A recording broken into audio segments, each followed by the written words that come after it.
छोरीले लगाउला होइन यता छ दिदी अलिकति माथि लामो छ दिदी पक्नु यसै ताम्रो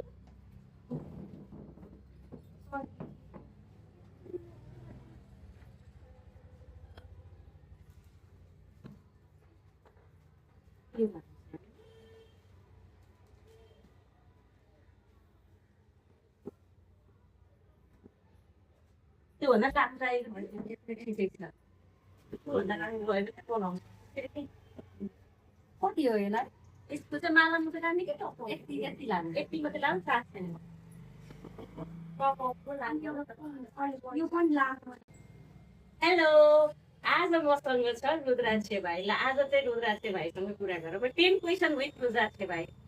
रुद्राक्ष के छ खबर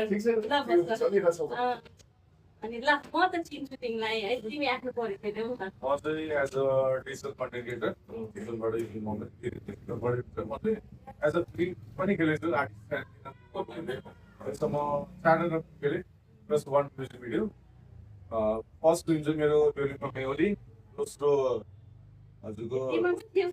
सानो रोल ब्याक साइडरबाट थिएँ त्यसमा होस्टेल फिल्म पनि ब्याक साइडर आबाट आमा चाहिँ हाम्रो रेड प्रदीप राव जुन चाहिँ बलिउड र साउथमा फिल्महरूको मान्छे उहाँसँग खेल्न पाएँ मैले त्यो उहाँ बित्नुभएको एउटा सिन थियो प्लस अब कबड्डीको सिनमा जसले नोटिस गर्नुभयो त्यहाँदेखि भएर मलाई प्लस हजुरको लास्ट फिल्म चाहिँ मेरो राम्रो छ जुन चाहिँ विराज भट्ट र हाम्रो अर्को सुशील श्रेष्ठको फिल्म त्यो त्यसरी अर्को म्युजिक भिडियो चाहिँ कुन चाहिँ भन्दा इङ्गेजमेन्ट गराउन भन्ने चाहिँ हाम्रो भुवन प्यासी चिकन हुन्छ उहाँ अहिले चाहिँ युएस हुन्छ उहाँ युएस जानु अगाडि चाहिँ 25वटा म्युजिक भिडियो छ एज अ सपोर्टिङ रोल खेल्यो न देव भन्ने दाइकोमा भनेर पायो अनि कन्टेन्ट क्रिएसन गरेर नेपालको सर्भाइभ गर्न सकिन्छ त अब नेपालको चितवनमा चाहिँ गाह्रो छ हल्का किनभने चितवनमा चाहिँ किनभने अब कुनै प्रपोजल दियौँ तिनीहरूले चाहिँ धेरै फलोवरै खोजेको कोही कोही कम्पनीले नाम चाहिँ तोक्न मिल्दैन किनभने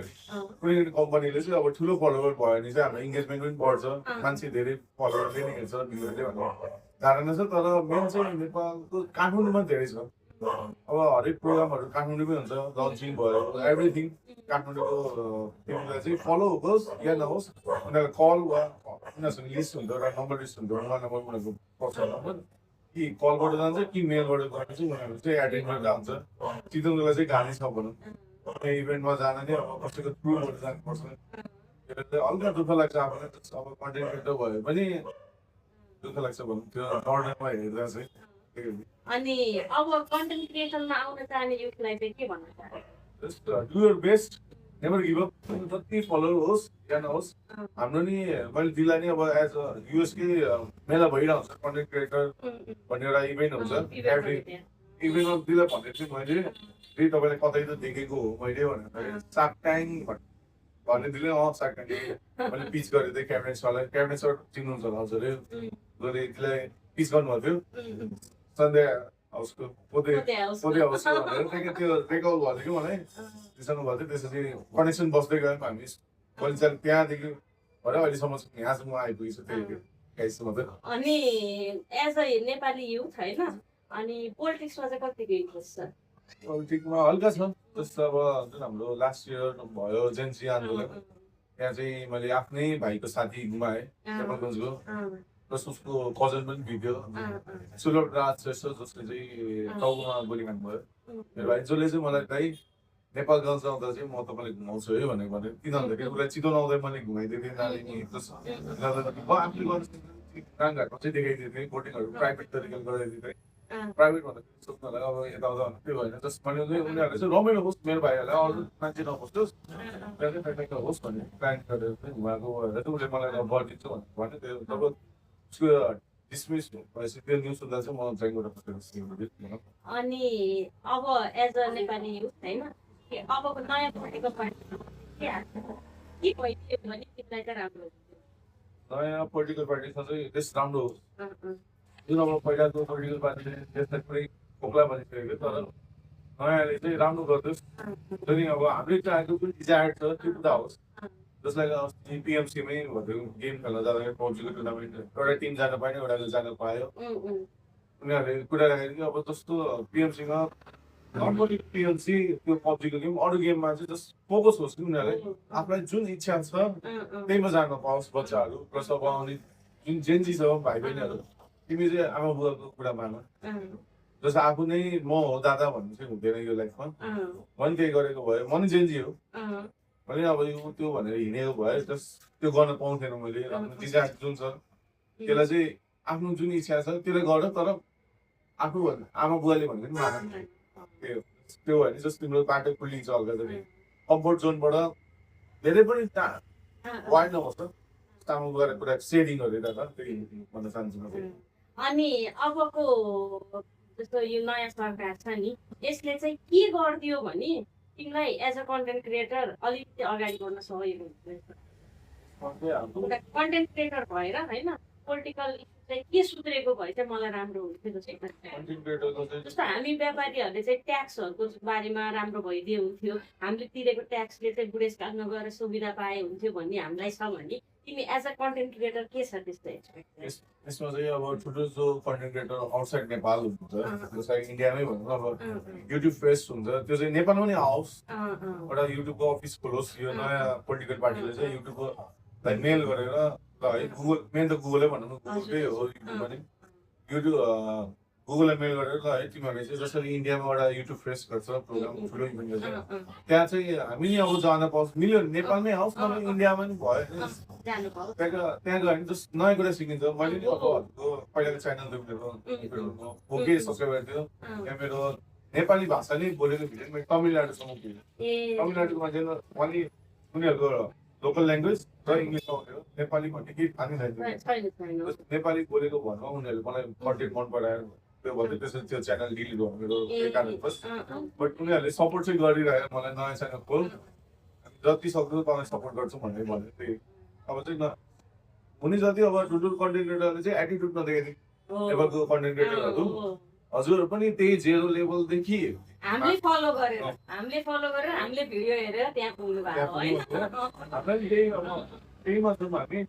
हजुर पनि त्यही पेसा हुँदैन हजुरलाई लाग्दैन यो त्यो गरेर तर हजुरहरूले चाहिँ एटिट्युड देखाउनु हुन्छ मसँग धेरै फलोवर छ इमेल को भनेर पिस्टे भनेर भन्छ तर म त्यो गर्नु मान्दिनँ म जे छु मेरो सबै परिवार हो फलोवर होस् या सब्सक्राइबर होस् मेरो परिवार मान्छु म किनभने उनीहरूकै माया र सपोर्टले गर्दा त्यहाँसम्म पुगेको म नभए त आफ्ना चाहिँ यस्तो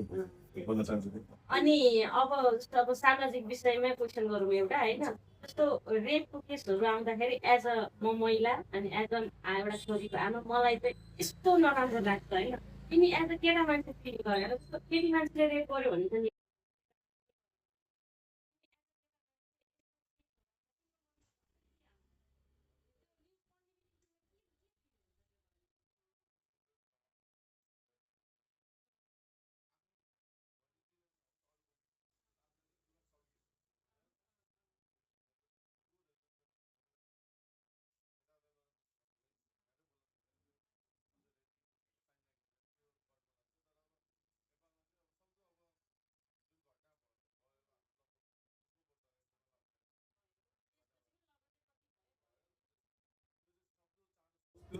कानुनले गरौँ त्यो जो कल्प्रिट छ त्यो मान्छेलाई चाहिँ जेल होस् लाइफ टाइम नभए जेलमै त्यो होस् भन्न चाहन्छु मैले। अनि अब यो लास्ट क्वेसन 10 नम्बर क्वेसन मलाई चाहिँ केही भन्नु मन थियो दिदीले सोधेन भन्ने केही छ त्यसलाई चाहिँ सपोर्ट गर्नु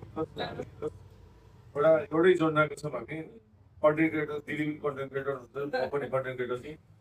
तर फिल्ड जब फिल्ड डिफ्रेन्स छ हाम्रो त्यसले गर्नुहुन्छ हाम्रो यही स्मल लाछा डोरी हामी गर्न सकिन्छ गाइस तर हामी त्यो जोनरमा पढ्यौँ तर दिदीलाई चाहिँ सपोर्ट गरिरहेको छु मैले आफ्नो कसैले हुन्छ जस्तै हामीले लगभग हजुरको 3 हप्ता कि 1 हप्ता अगाडि मैले निम्स दाइको सुन्नु भएर प्रोग्रामबाट मैले सानो राखेको थिएँ त्यसले टेक्स्ट भाइ मम्मीले सोचेको थिएन मान्छे त्यहाँ 20-25 जना आइदिनु भयो मलाई सपोर्ट गर्नलाई कोही कोही मान्छेले भने तैँले किन नारी नै गरेको भनेर भने मलाई कतिले त्यही भएर भन्न सकिँदैन मैले अहिले यही भिडियोमा भन्छु नारायण गर्नुको कारण के भन्दा निम्स पूजा दाईलाई चाहिँ मैले नारायणमै भेटेको थिएँ जुन चाहिँ 2022 मा चाहिँ प्रिमियर भएको थियो नारायण किनारमा चाहिँ उहाँले चाहिँ स्क्रिनिङ प्रोग्राम राख्नुहुन्छ ल है यसरी हुँदैछ भनेर एउटा टाइम सेड्युल अनुसार गरेर मैले चाहिँ उहाँलाई एयरपोर्टदेखि उहाँको घर रामनगर